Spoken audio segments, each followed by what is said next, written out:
Imagine being born into a billionaire family, but still feeling more alone than anyone else. He had everything: mansions, cars, toys worth millions, but because he only had one leg, not a single kid wanted to play with him, until one day, a poor black girl walked into his life, and what she did shocked the entire billionaire family forever. In a golden mansion high on the hills, with fountains that sparkled and gardens that stretched like a dream, lived 9-year-old Ethan, the only heir to one of America's richest men. From the outside, it seemed like he had everything a child could ever want: rooms filled with toys, a private playground bigger than most city parks, and servants waiting on him every second. To the world, Ethan was living the ultimate fairy tale. But behind those golden gates, his reality was far from perfect. Ethan carried a pain that no money could ever erase. When he was just 4 years old, a tragic car accident took one of his legs. Since then, he had learned to walk with a crutch, his small body leaning on it for balance. To him, it was just a part of life. But to other children, it was something different, something strange. Whenever Ethan tried to join them, their laughter turned sharp. "He can't play like us," they whispered. "He's too slow." Some even giggled at the way he walked, while others simply stepped away, avoiding him like he didn't belong. So while other kids filled their afternoons with games, running, and shouts of joy, Ethan's playground was always silent. The swing swayed in the wind, empty. The soccer field gathered dust. The ball he once loved sat abandoned in a corner. Ethan would sit on the steps of the mansion, staring at the horizon. Inside his heart, loneliness built walls higher than the mansion itself. He had every luxury in the world, yet none of it mattered, because what he wanted most wasn't money, or toys, or fame. It was simple. He just wanted a friend. One warm summer afternoon, the golden gates of the mansion slowly opened. A group of workers walked inside, carrying tools and cleaning supplies. They were there to polish the marble floors, trim the vast gardens, and dust chandeliers that sparkled like diamonds. Among them was a maid, and with her came her daughter, Amara.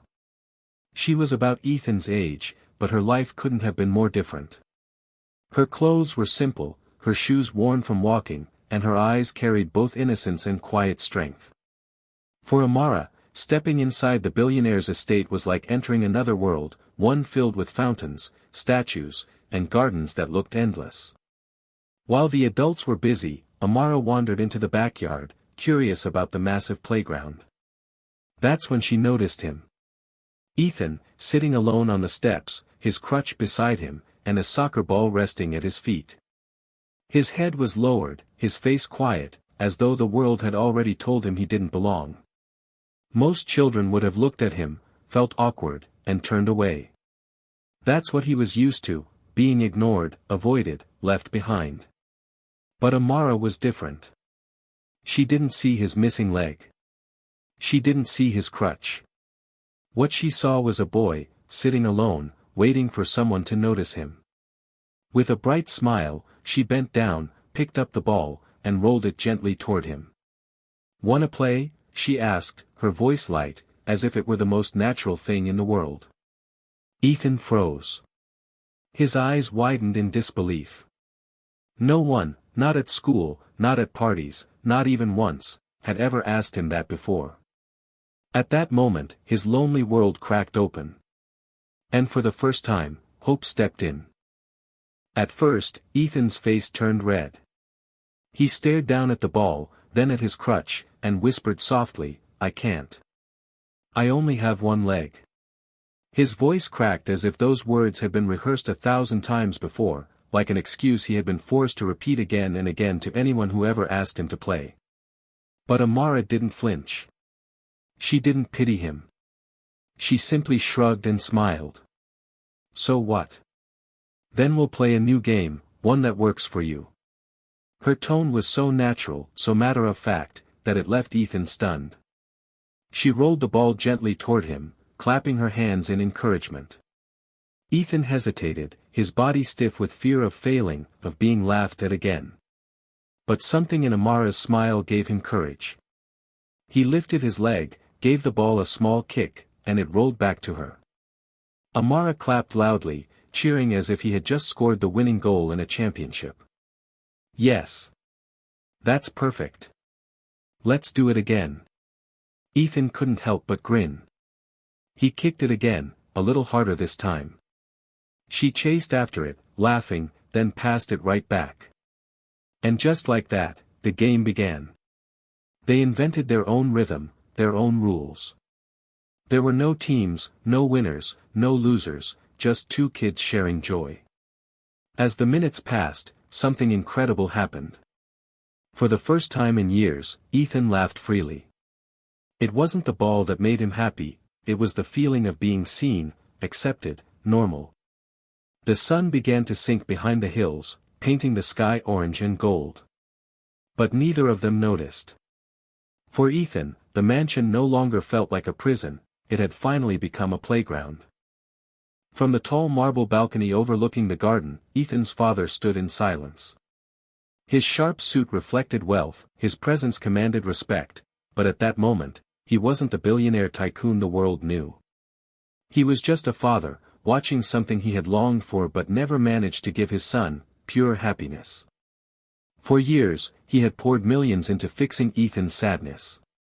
He had hired the best doctors in the country, hoping they could build his son a new leg. He brought in world-class tutors, thinking education would distract him. He filled Ethan's room with every toy imaginable, cars, trains, robots, even an entire indoor arcade. But no matter what he bought, his son's laughter never returned. The mansion remained silent.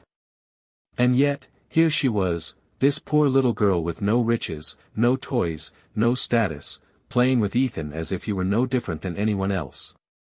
In minutes, she had done what his fortune could not. She had given his boy back his childhood.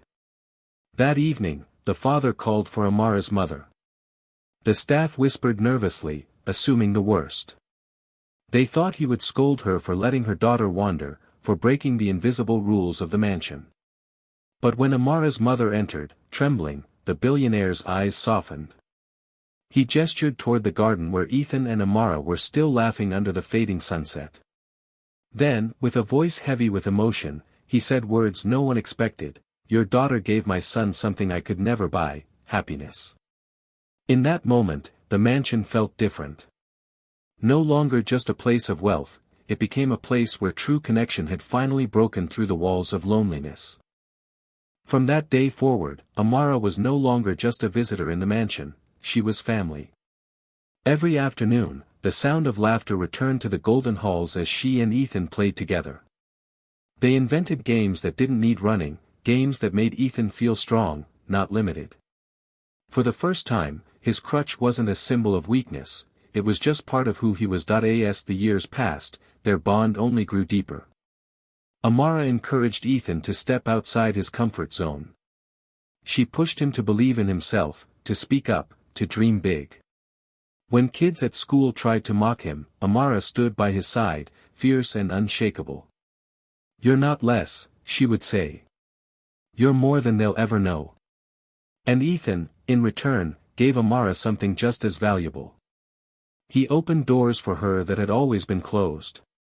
He made sure she got the same tutors, the same books, the same opportunities he had. Together, they studied late into the night, sharing secrets, dreams, and plans for the future. They were no longer two children from different worlds, they had built one world, together. Years later, when Ethan took over his father's empire as CEO, reporters expected another typical billionaire speech about profits and power. Instead, his first announcement shocked the world. Standing on stage in front of flashing cameras, Ethan introduced Amara, not as an employee, not as a guest, but as his equal. "She's not just my partner in business," Ethan said with pride. "She's the reason I am who I am today." Because the little girl who once smiled and asked, "Wanna play?" had changed his life forever. And now, together, they would change the world. If this story touched your heart, don't forget to like, share, and subscribe, because somewhere out there, another Ethan is waiting for an Amara.